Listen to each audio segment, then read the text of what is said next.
I am Grant Sterling, an independent commentator, unaffiliated with any party or government. Today, with events in the Middle East evolving hourly, let's analyze clearly, firmly, and neutrally the 7 main aspects of this escalation. My friends, President Trump has just issued a clear and direct ultimatum: 48 hours for Iran to fully reopen the Strait of Hormuz without threats, or the United States, in coordination with Israel, will attack Iranian energy infrastructure positions, starting with the largest power plant. This statement came after Trump had signaled, hours earlier, a possible reduction in offensives, claiming that objectives were being achieved, and that the U.S. would not need the strait as much, transferring responsibility to nations such as Japan, South Korea, China, and Europe. The sudden change reflects the typical volatility of the president's statements, influenced by meetings and market expectations. On the Iranian side, it's not just words. Tehran has announced concrete retaliations, in the realm of reality, not possibility. The foreign minister confirmed that attacks will occur today, Sunday, based on the principle of reciprocity. Iran has already carried out actions against desalination plants on its territory, and, in response, promises to target similar infrastructure in the region. Furthermore, Iranian missiles struck southern Israel, in areas such as Dimona and Arad, with reports of nearly 180 injured. Israel claims the attack even compromised facilities linked to its uranium enrichment system. Benjamin Netanyahu, demonstrating deep concern, called on European countries to directly intervene in the conflict. He argues that the Iranian attack on the Diego Garcia base in the Indian Ocean proves that the risk is not limited to the Middle East. All of Europe, including Eastern Europe, is exposed. Iran, in turn, at a meeting of the International Maritime Organization, stated its willingness to cooperate in securing the Strait of Hormuz, keeping it open to international navigation, except for enemies. This dynamic creates a dangerous impasse. For American interests, the strait is vital. 20% of the world's oil passes through it. Any prolonged disruption raises fuel prices in the U.S., affects inflation, and disrupts supply chains. At the same time, U.S. and Israeli air superiority allows for precise strikes, but Iranian retaliation could destabilize allies in the Gulf. We are witnessing an escalation where diplomacy and force clash. Will the Europeans change their military posture? The question remains open, but the risk of a wider conflict is real and demands constant vigilance from all of us. This is the stark reality we are living now. Continuing our analysis, it's essential to discuss the practical aspect that directly affects Americans: how to protect assets amidst this tension. Many of you in the United States are already feeling the initial economic repercussions: market volatility, rising oil prices, and currency uncertainty. Trump alternates between reducing offensives and issuing harsh ultimatums, which generates predictable instability.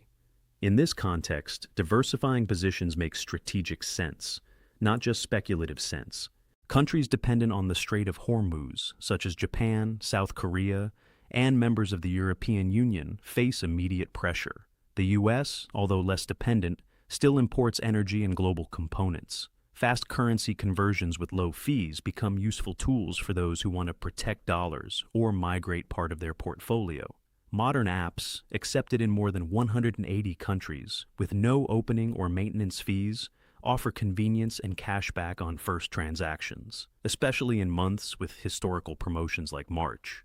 The logic is simple and pragmatic. In geopolitical crises, the dollar fluctuates, but those who diversify early minimize losses. Imagine the impact if Iran carries out threats of reciprocity against infrastructure in the Gulf. Disruptions in liquefied natural gas and oil would raise energy costs in the U.S. You, who follow the channel, know that geopolitics isn't just about tanks and missiles. It's also about the American citizen's wallet. Maintaining liquidity, avoiding excessive exposure to volatile regions, and using simple digital conversion tools are steps recommended by independent analysts. This isn't about alarmism, but about rational preparation. While governments negotiate, families and investors need to act.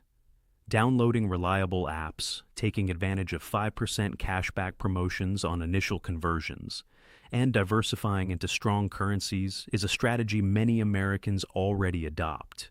This doesn't resolve the conflict, but it protects against its side effects.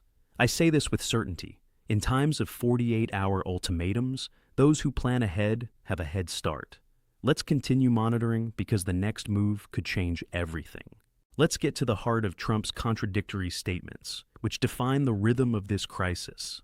Not long ago, the president indicated a willingness to reduce military offensives, stating that objectives were being achieved and criticizing NATO as traitorous for not assuming more responsibility. He suggested leaving the Strait of Hormuz to nations that truly depend on it: Japan, South Korea, China, and Europe. This sounded like a partial disengagement. Hours later, in the evening, came the ultimatum via Truth Social. 48 hours for Iran to open the strait completely without threats, or the U.S. will obliterate Iranian power plants, starting with the largest. The change reflects Trump's pragmatic and reactive style, influenced by recent intelligence, pressure from allies, and market expectations. For Americans, this generates uncertainty. One day there is talk of reducing war costs, the next of attacks that could raise gasoline prices. Iran responded firmly, promising full reciprocity. Any attack on its facilities would jeopardize American infrastructure in the Gulf, including investments in the United Arab Emirates, Qatar, Bahrain, and Saudi Arabia. This stance raises the risk of regional conflict. From a military standpoint, the U.S. possesses indisputable air superiority with bombers and fighter jets, allowing for precise strikes without difficult ground incursions. However, Iranian retaliation against targets in the Gulf is both feasible and concerning. This oscillation is nothing new. Trump always adjusts his discourse according to his interlocutors and the data. For the American public, the important thing is to separate rhetoric from real strategy. The ultimatum puts pressure on Iran, but it also tests Western unity. If there is no retreat, the economic cost could be high: inflation, high energy prices, and global instability. We analyze with neutrality. The statements are firm but contradictory, and the next step will define whether we move towards de-escalation or a larger confrontation. Stay tuned, as updates arrive hourly. The focus now is on operational capability and the risks of retaliation. The United States and Israel have clear superiority in Iranian airspace. Attacks with bombers and fighter jets against power plants can be executed with precision and low ground exposure. This is an unquestionable technical fact. The problem lies not in the execution, but in the consequences. Iran has warned, any attack on its energy facilities will jeopardize American assets in the region.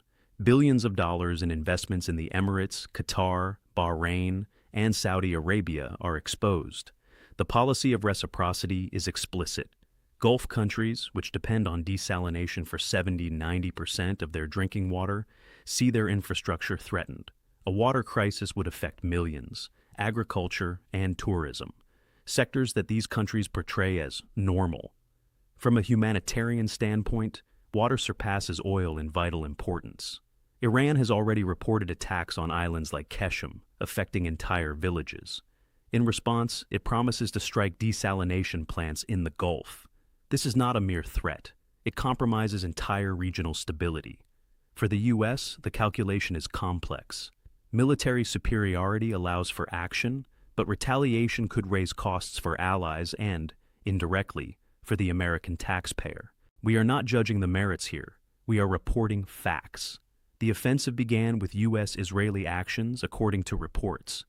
Gulf countries maintain coordination with Washington, but Saudi Arabia does not even formally recognize Israel. The level of dissatisfaction could grow. Compromising water means compromising the entire Middle East. The Americans should question, is the economic and humanitarian risk worth it? Air superiority is an advantage, but Iranian reciprocity transforms a simple calculation into a dangerous equation. We are seriously analyzing this. The next move could determine whether the conflict remains under control or turns into a major humanitarian crisis. The humanitarian dimension takes on serious dimensions. While we focus on oil, water is the critical resource. Gulf countries depend on desalination for 70–90% of their water needs.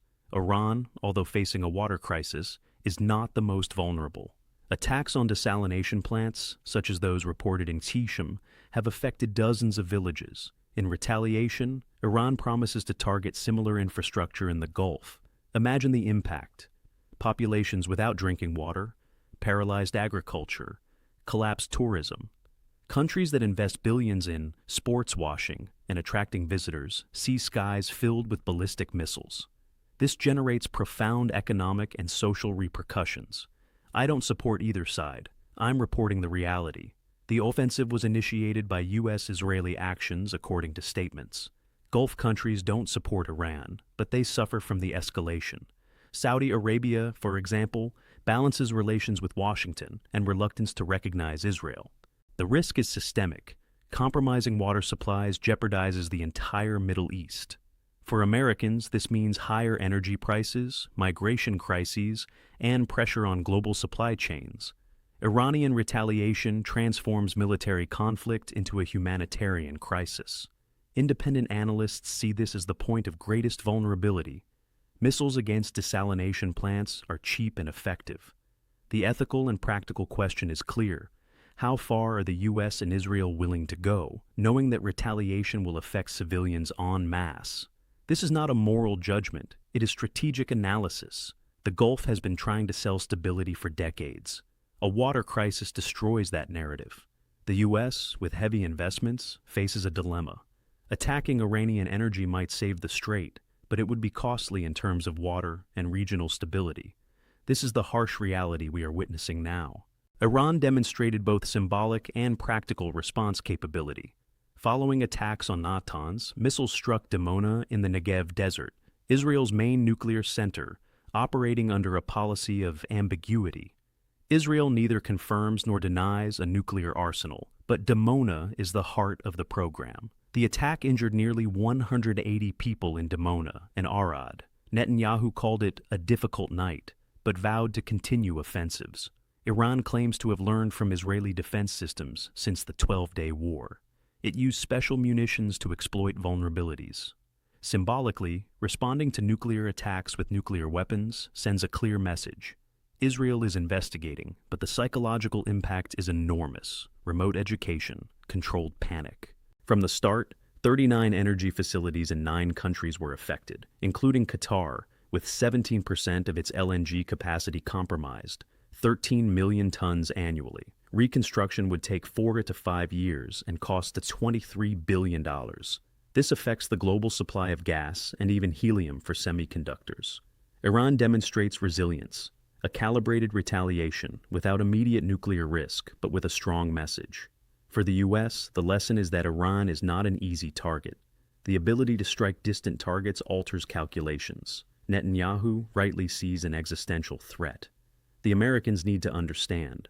This exchange of symbolic nuclear blows increases the risk of miscalculation. The conflict already compromises education, the economy, and security in Israel. Iran's capacity for response, learned through intelligence, is a proven fact. We analyze without emotion. Iran has raised the bar, forcing all those involved to rethink their strategy. Finally, the global risk and the search for a way out.